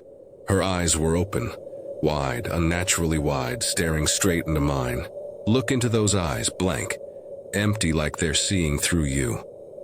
My heart skipped, a jolt of adrenaline flooding my veins. She's not awake. She can't be. Her pupils were dark voids, her gaze piercing, as if she saw something I couldn't. What's happening? I pulled back, my breath catching. You ever feel your skin crawl like the air itself is wrong? Are you okay? I whispered, my voice trembling. No response. Her eyes didn't blink, didn't waver, but they moved, darting to the wall, the door, the ceiling, then back to me. She's not seeing me. Her breathing stayed steady, the slow rhythm of sleep, but her face was a mask, frozen in that eerie stare. She's asleep, but she's not. I fumbled for my book light, thinking maybe it was keeping her up. Is the light bothering you? I asked louder now. Nothing. Just those eyes locked on mine, unyielding. Then she spoke. Come back to bed, dearie. Her voice wasn't hers. It was deep, gravelly, like it came from someone or something else. Feel your blood run cold. Your body scream to run. I froze, my heart hammering so loud I thought it would wake her. Dearie? She'd never called me that. We had pet names, Pumpkin, Cupcake, but this was wrong, like a word stolen from another time, another place. Who's speaking? I swallowed, my throat dry. Are you awake, sweetie? I asked, my voice barely a whisper. Her eyes flicked away, scanning the room, then rolled back, showing only the whites. No, this isn't her. Of course I'm awake, she said, her voice still that unnatural growl. Come back to bed. Her fingers moved, tapping the blanket, but they weren't right. Each digit seemed to twist independently, like they were trying to mimic human motion but failing. Those aren't her hands. I stared, my mind racing, searching for an explanation. She's sleepwalking. She has to be. But deep down I knew it was more. Something's inside her. I edged toward the nightstand, my hand reaching for my water bottle. I'm just getting a drink, I said, forcing calm. Want anything? Stay steady. Don't let her see you're scared. Then she snapped. Take one step out that door and I'll rip out your throat and shit down your neck. Her voice was a snarl, venomous, inhuman. I froze, my hand on the bottle, my breath gone. She didn't just say that. Her eyes were still white, her body still, but her lips curled into a smile that wasn't hers. You're trapped. She's not her. My mind screamed to run, but my legs wouldn't move. What do I do? Her fingers kept tapping, faster now, each. Motion a mockery of life. She's going to kill you. I gripped the bottle, my only weapon, and unscrewed the cap, my hands shaking. Then she lunged. Her body jerked forward, her scream tearing through the room, high-pitched, bird-like, a sound that didn't belong to this world. It's not her. I reacted without thinking, splashing the water across her face. The scream stopped. Her eyes closed, her body slumped, and she fell back onto the pillow, her breathing slow and normal. She's back. I stood there, water dripping from my hand, the bottle trembling. What just happened? Her face was hers again, soft and peaceful as if nothing had occurred. But it did. You saw it. I backed away, my heart still racing, and grabbed my phone. I'm not staying here. I stumbled to the living room, locking the bedroom door behind me. She'll understand. She has to. I sank onto the couch, the darkness pressing against me, and stared at the door, half expecting her to walk through. Eyes white, voice not her own. What was that? I didn't sleep that night, my mind replaying her words, her scream, the way her fingers moved. Was it her or something else? Morning came, gray and heavy. She didn't mention it. She woke up, smiled, and kissed me like always, oblivious to the night before. Should I tell her? I tried, but the words stuck in my throat. What if it happens again? I laughed it off, said she'd been talking in her sleep, but her puzzled look only deepened my fear. She doesn't know. Days passed, and I watched her closely, waiting for a sign. Nothing. But I can't shake it.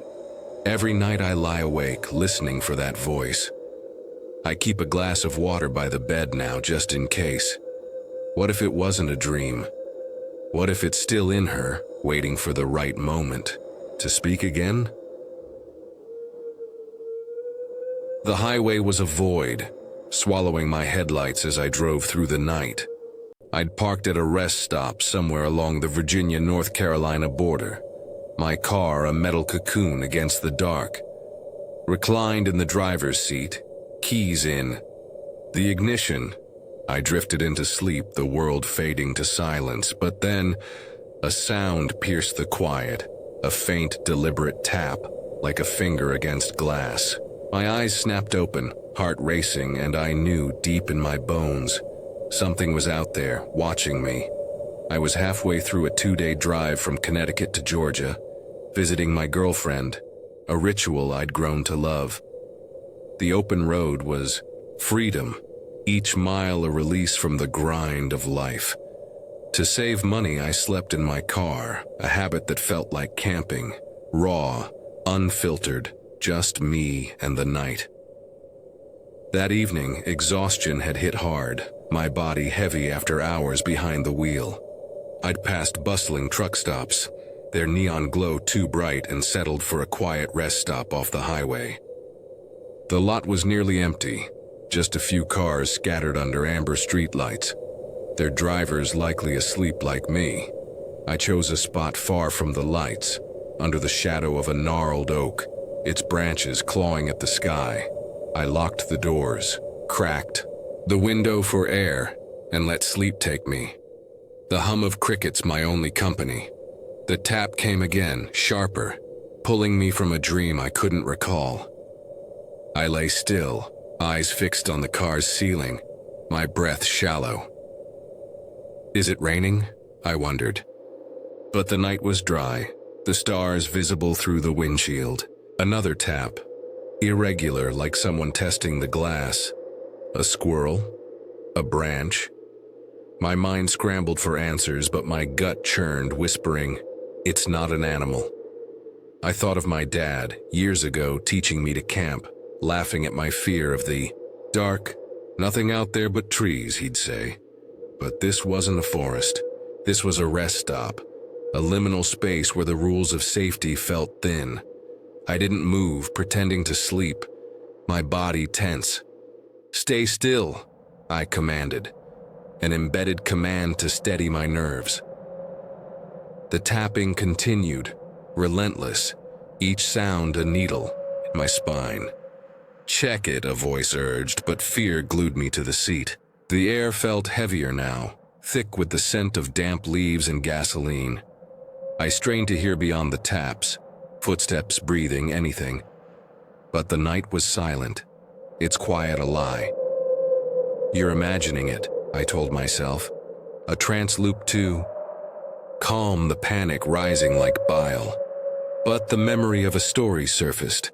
A hitchhiker who'd crawled into a camper's van, only to vanish by morning. That's not this, I thought, but doubt festered. My heart pounded loud enough to betray me. I have to look. Slowly, I raised my head, eyes scanning the windows. The lot was still, the other cars dark, the streetlights casting pools of light that seemed to waver. Nothing moved.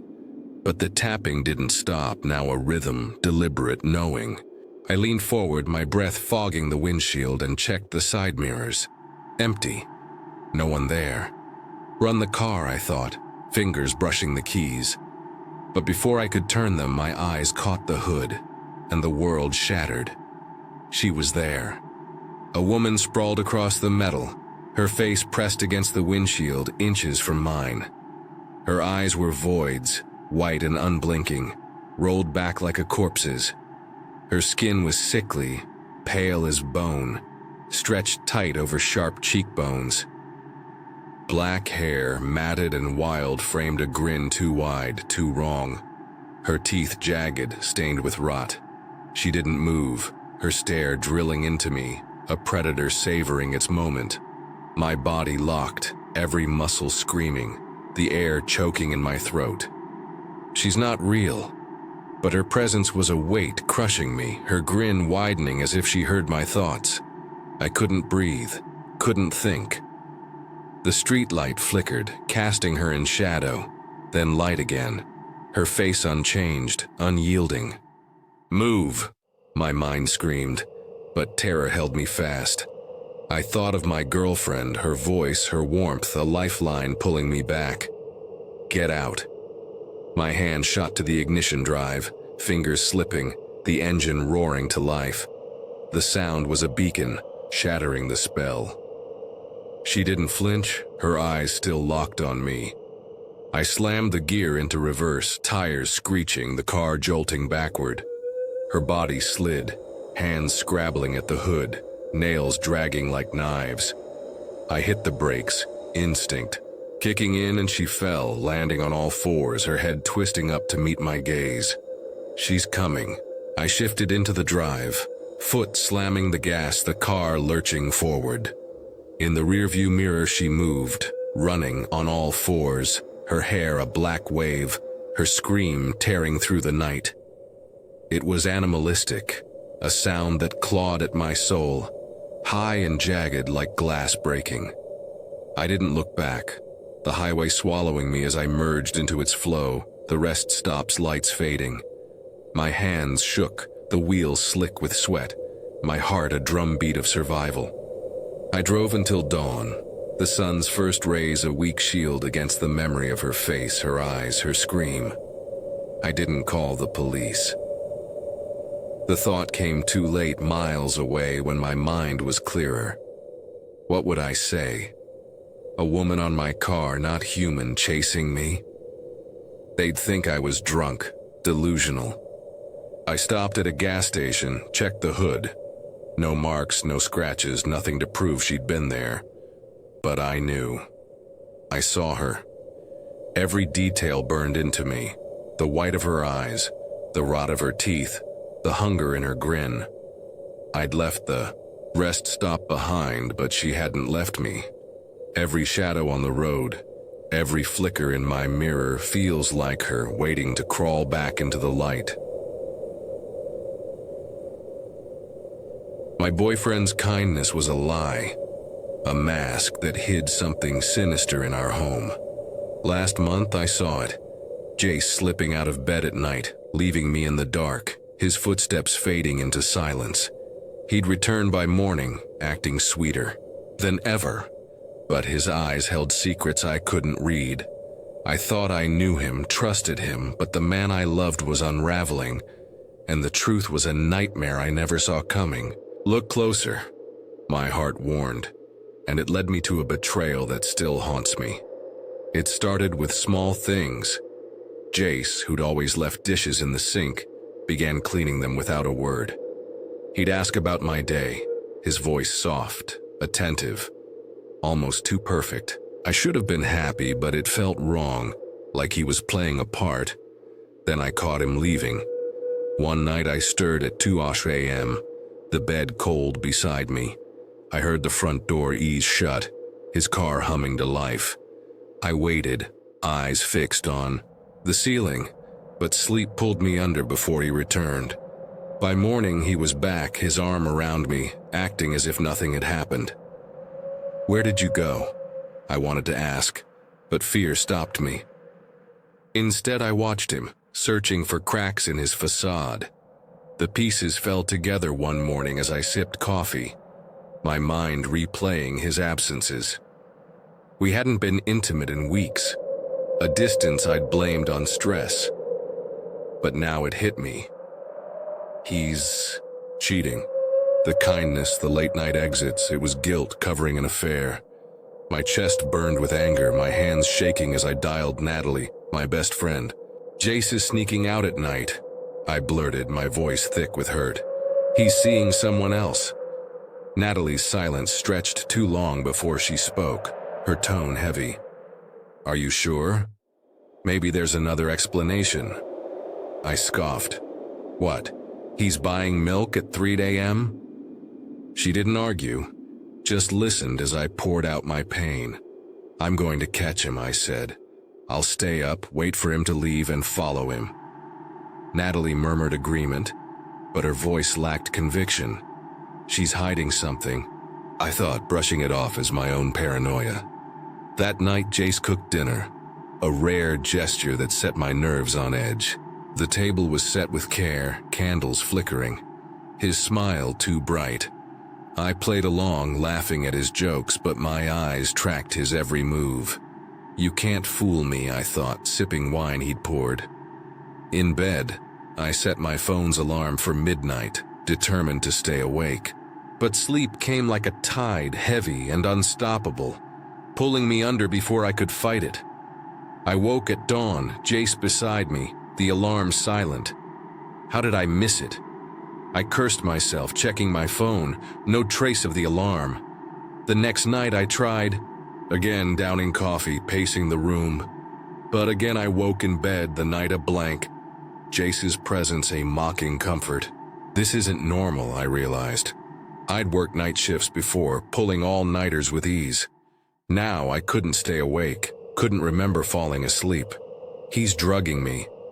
The thought was wild, but it fit. Jace knew my plan. How? My heart sank as I landed on the answer.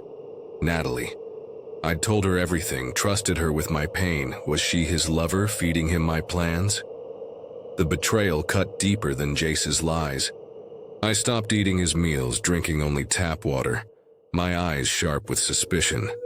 That evening he pushed a glass of milk toward me, his voice insistent. "You need to eat something, babe." He's desperate, I thought, my anger boiling. Opened my mouth to confront him, to demand the truth. When a sharp pain exploded at the back of my head, the world went black. I woke to darkness, my wrists burning, bound to the bed with thick rope. My head throbbed, my body heavy as if the air itself pressed me down. Jace stood in the corner, his face pale, lips trembling. Who is he? I thought. Fear choking me. "What is this?" I croaked, my voice raw. His eyes lit up, relief flashing across his face, and he darted to the living room, calling out. Footsteps approached, and Natalie appeared. My rage surged. "You traitor!" I screamed, thrashing against the ropes. "How could you?" Natalie's face crumpled, her hands raised. "It's not what you think," she said, her voice pleading. "Calm down, please." I spat back. "I'll kill you both when I'm free." The ropes held fast, cutting into my skin, my strength, fading with every struggle. Jace knelt beside me, his eyes wet. "Babe, listen," he said, his voice breaking. "I'm not cheating. Natalie and we're not together. I leave at night to stay safe." I stared, uncomprehending. Safe? From what? He swallowed hard, his gaze dropping. "From you." The words hit like a slap, nonsensical, terrifying. What does he mean? Before I could speak, Natalie whispered, "Jace, it's near 3, we need to go." He nodded, grabbing a bucket from the floor. Red paint sloshed inside, its metallic scent stinging my nose. No. He dipped a brush and painted my hands, my legs, the cold liquid seeping into my skin. I screamed, twisting, but he worked quickly, his face a mask of determination. "You'll understand tomorrow," he said, pressing a kiss to my forehead, his lips trembling. "I promise." Then they were gone, their footsteps fading, the door shutting behind them. I was alone, the room silent save for my ragged breaths. "Breathe, think." I yanked at the ropes, the pain in my wrists searing, but they didn't budge. My mind raced, replaying Jace's words, Natalie's pleas. Safe from me? It made no sense, yet their fear was real, etched in their faces. I screamed for help, my voice hoarse, knowing no one would hear. The paint dried, tightening on my skin, a mark I couldn't understand. Why red? Why me? Exhaustion overtook me, my body slumping, and I slipped into darkness again. When I woke, sunlight filtered through the blinds, the room too bright, too normal. The ropes were gone, but my wrists bore angry red marks, proof it wasn't a dream. The paint had flaked off, leaving faint stains on my skin. I stumbled to the living room, calling for Jace, but the house was empty. His clothes, his keys, his presence, gone. I called Natalie, my hand shaking, but her phone was off. I never saw either of them again. What happened that night? The question haunts me, a wound that won't heal. Was Jace protecting himself? Or was I the victim of something? Darker. The red paint, the ropes, his final promise, they linger, a puzzle with no answer. A betrayal that broke me. My husband Kevin and I lived far from the noise of the city, our home tucked deep in the woods off a lonely stretch of highway. That night, 2 nights ago, we thought we were safe.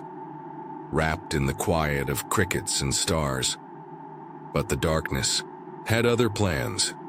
It was just after 9 p.m., the sky a canvas of constellations above our porch. Picture it, a wooden porch creaking underfoot, the glow of our cigarettes flickering in the dark. We stood side by side, exhaling smoke, savoring the rare stillness. The highway, usually humming with trucks, was empty, its silence a gift after days of chaos. You know that feeling, don't you? When the world pauses and you think nothing can touch you. I leaned against the railing, my eyes tracing the stars, when a sound shattered the peace. It was faint at first, a wail that didn't belong, high and raw like pain given voice. What was that? I froze, my cigarette trembling in my hand, and glanced at Kevin. His face mirrored mine, wide-eyed, alert.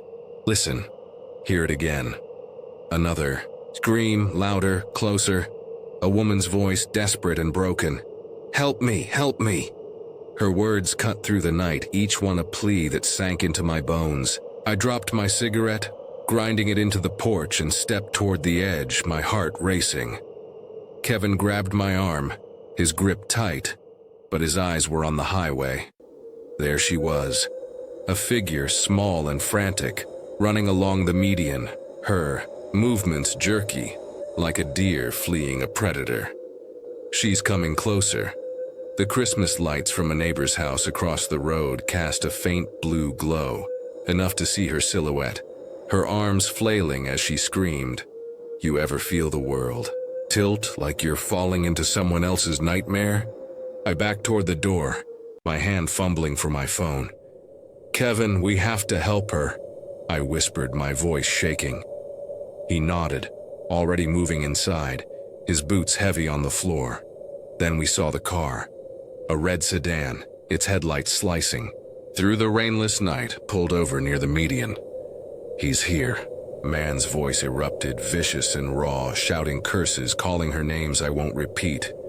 He's going to kill her. I saw movement, his arm throwing something, maybe clothes, maybe worse, toward the woman. She screamed again, her voice breaking, and veered off the median, running straight for our yard. She sees us.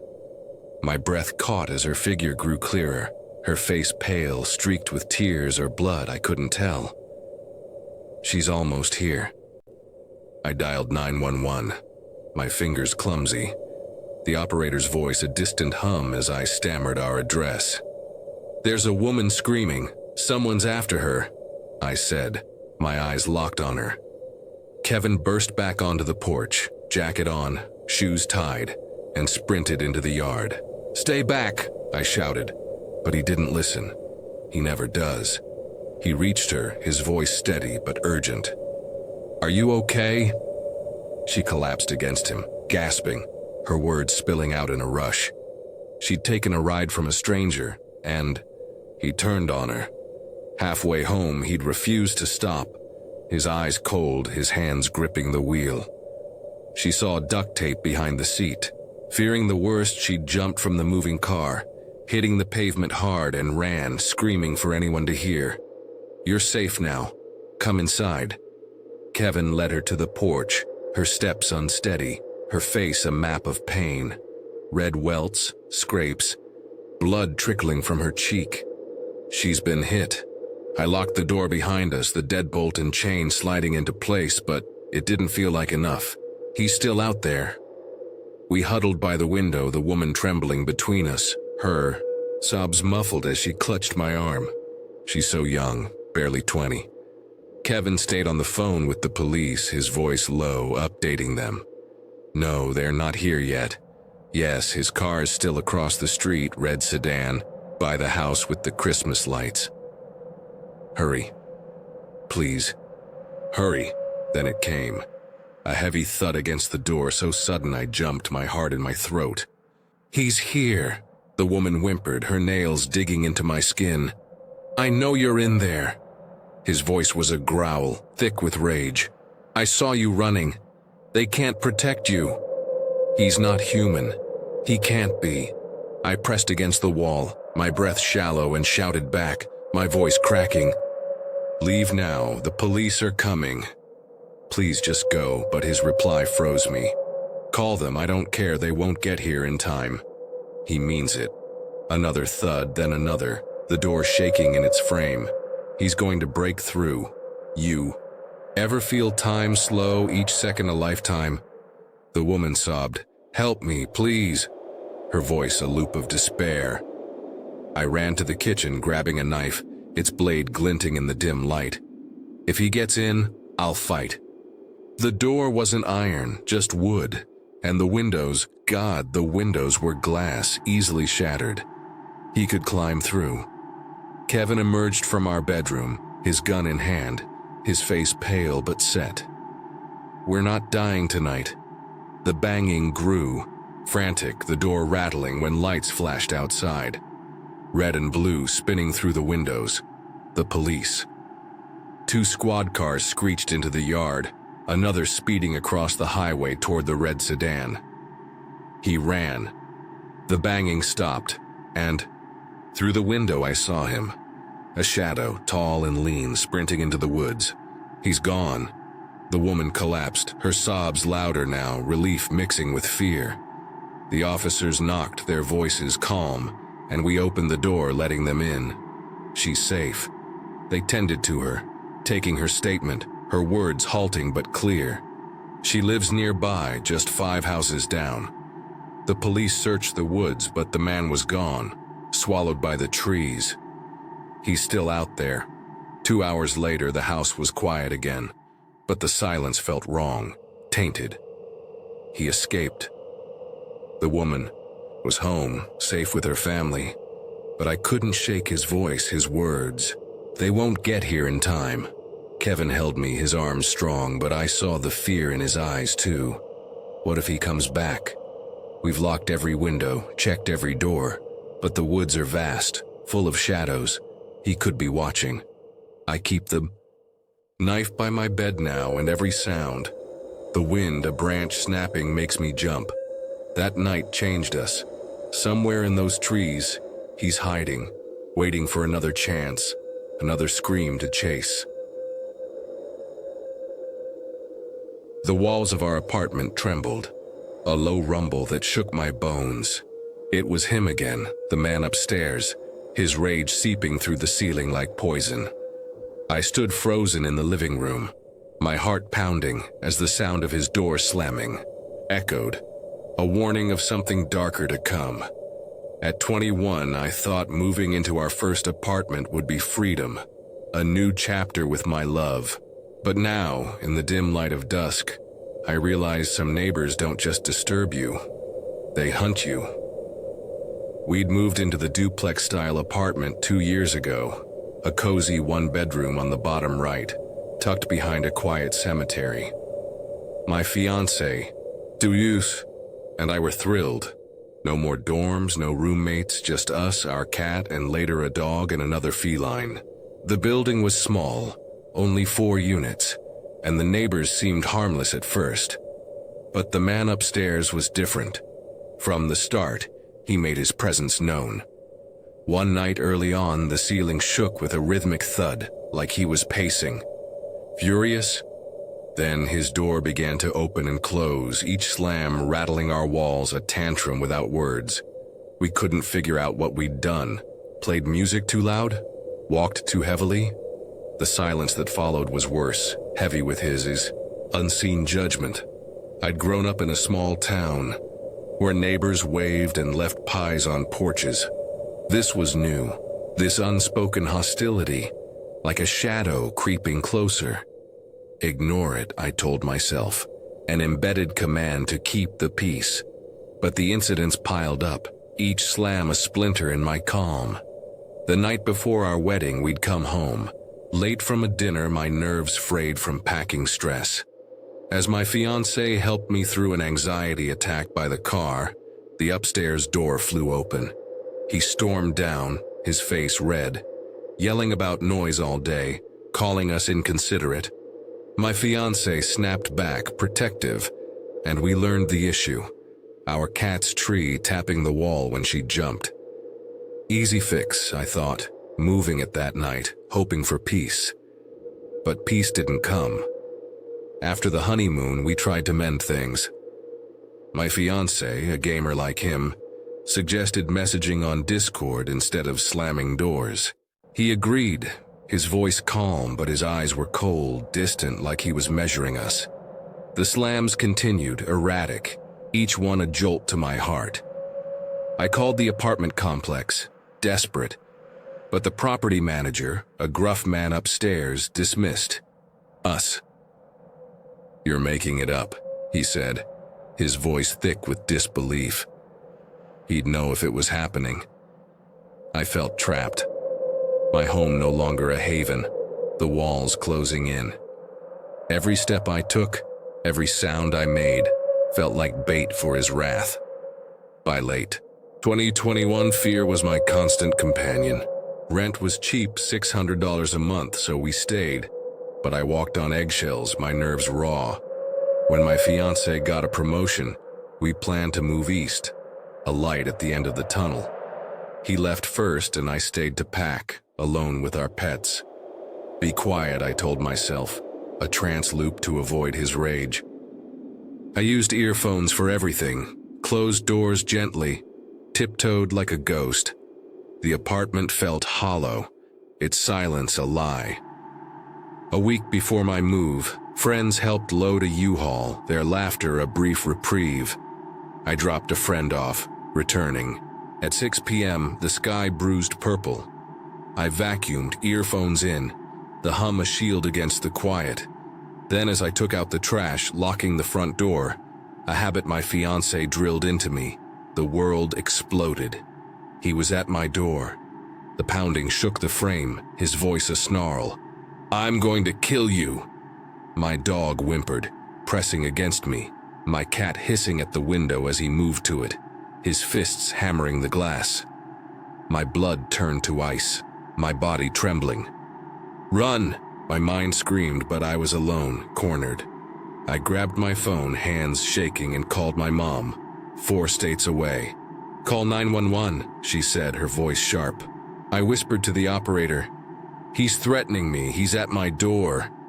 His hands rattled the knob, testing the lock, his screams a blade in my chest. I crouched by the couch, the room spinning, memories flashing. My dad teaching me to lock doors, saying, "Always be safe." But safety was gone, shattered by the man upstairs. The police arrived, their sirens a lifeline. He was gone, dragged away in cuffs, his eyes wild, unrepentant. I sat with the officers, my voice shaking, recounting every slam, every threat. They assured me he'd stay locked up for the night, but I couldn't stay. A friend drove an hour to get me, her husband's presence a shield. I spent the night at their house, my mom arriving the next day. The apartment complex finally believed me. The police report undeniable. We left early, driving east, the duplex a fading nightmare. But in the Midwest, a call came. A hospital worker, voice grim. He was released. They urged a protective order. He was still threatening me, his hatred a living thing.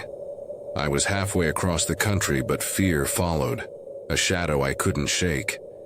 In 2023, we reached a plea. He'd get mental help, move to Alaska, and I'd drop charges. But the scars remain. I lock every door, check every shadow, my pit bull trained to guard me at night. Stay safe, I tell myself, anchoring to the ritual. But some doors, once opened, let fear in forever. My apartment was supposed to be my haven, but 5 years ago a stranger turned it into a cage. I came home that afternoon, expecting the familiar comfort of my space, but the air felt wrong, heavy with an unseen threat. A man stood in my kitchen, his eyes locked on me, and in that moment my world shattered. I was trapped, my every move a gamble between survival and surrender. Feel the weight of his stare, my fear whispered. And it's a weight I've carried ever since. It was a warm Memphis afternoon. the kind that made downtown hum with life. I was 27, working as an athletic technician, my days filled with routine. My apartment, a sleek space in a bustling neighborhood, was my refuge. I got home around 4:30 p.m., the sun still high, and pushed open the heavy metal door, letting it swing shut behind me. I dropped my phone, wallet, and keys on the kitchen island, the clatter echoing in the quiet. Growing up in a small town, I'd never locked my door during the day, a habit I kept, knowing my husband would be home soon. It's safe here, I'd always thought, a naive mantra that died that day. I moved through the apartment tending to chores, the hum of normalcy lulling me. In the bathroom, I stepped into the walk-in closet, hanging laundry I'd started before work. The scent of detergent was comforting, the soft fabric grounding. Then the front door creaked open. My heart lifted. My husband, home early. "I'm in here, love," I called, smiling, expecting his voice to answer. Silence. "Listen closely," my instincts urged, a chill creeping up my spine. I shook it off, assuming he hadn't heard, and stepped into the living room. My breath stopped. A man stood across the kitchen island, staring. He was older, maybe in his 50s, his face a blur of hard lines and hollow eyes. No mask, no weapon, just an unnerving stillness, like he belonged there. Who is he? My mind scrambled, clinging to the hope he'd wandered into the wrong apartment. I stood frozen, his gaze pinning me in place. "Say something." I straightened, forcing my voice to, "Seriously, get out of my apartment now." The words felt weak, my small frame no match for his presence. He didn't flinch, didn't blink, as if I hadn't spoken. Then, he moved. His hands reached for my things, phone, wallet, keys, slipping them into his pockets with deliberate care. He's not leaving. Panic surged, shattering my hope of a mistake. This was no accident. He was here for me, for my life. My eyes darted to my laptop on the counter, my only chance to call for help. It was closer to him, but I had space. 15 feet, enough to grab it and run. "Move. Now." I lunged, snatching the laptop, his footsteps heavy as he started after me. I sprinted to the bathroom, my heart pounding, and slammed the door, locking. My hands shook as I stumbled into the closet, pulling its door shut and twisting the lock. "You're safe," I lied to myself, the darkness swallowing me. I opened the laptop, its glow harsh, and fumbled to Facebook Messenger. My fingers flew, typing to my husband, "Intruder in the apartment, call 911, please." I hit send, my breath ragged, praying he'd see it. Seconds later, his reply flashed, "I'm calling now, I'm coming." Relief mixed with terror. He was on his way, but I was alone. The stranger's presence seeping through the walls. He's still here. I heard the bathroom door rattle, his hands testing the lock. He's coming. The bathroom door gave way, his footsteps slow, deliberate, crossing the tiles. "Hold the door." I pressed my body against the closet door, my knees weak, but fear paralyzed me. I didn't scream, didn't search for a weapon, didn't fight. Why can't I move? I knelt, tears streaming, convinced death was seconds away. The closet door shook as he pushed against it, his mumbled words unintelligible, a low drone that chilled me. "Please, not like this." Outside, the apartment groaned, glass breaking, drawers yanked open, my life torn apart. Bottles shattered, their sharp scent cutting through the air. He's destroying everything. I messaged my mom 15 hours away, my words desperate. "I love you. Tell my brothers I love them." Her replies begged me to stay alive, but I felt the end closing in, my hope fading with each jolt of the door. The chaos paused, his footsteps retreating to the living room. Is he gone? I didn't dare move. My body curled tight, the laptop's light my only anchor. Then the door shook again. His muttering returned, louder, fragmented like a chant from a nightmare. I clutched the laptop, its weight useless against him. Scream, fight. But I couldn't, my mind trapped in a loop of terror. You're going to die here. Minutes stretched, each one an eternity, until the front door burst open. My husband's voice roared my name, a lifeline. I heard a struggle, bodies hitting the floor, the stranger's yells mixing with my husband's. He's here. I unlocked the closet, stumbling out, my legs barely holding me. In the living room, my husband pinned. The man, his face fierce with rage. The stranger thrashed, mumbling, but didn't fight back. The police arrived, their lights flashing through the windows. But it took 25 minutes. 25 agonizing minutes for my husband's call. Too long, I thought, the room spinning. They pulled the man off, his pockets spilling my belongings. He was handcuffed, his eyes empty, offering no answers. I filed a report, my voice numb, recounting the horror. One officer said, "Lock your door next time," his words stinging like blame. Later I saw his point, but in that moment it felt cruel. The apartment was a wreck, shattered glass, upturned drawers, my sanctuary violated. Within 30 minutes, the nightmare ended, but its shadow never left. It could happen again, I realized, and I've locked every door since. My trust in safety gone. The fear, the violation, the stranger's stare, they're part of me now, a scar that time can't erase.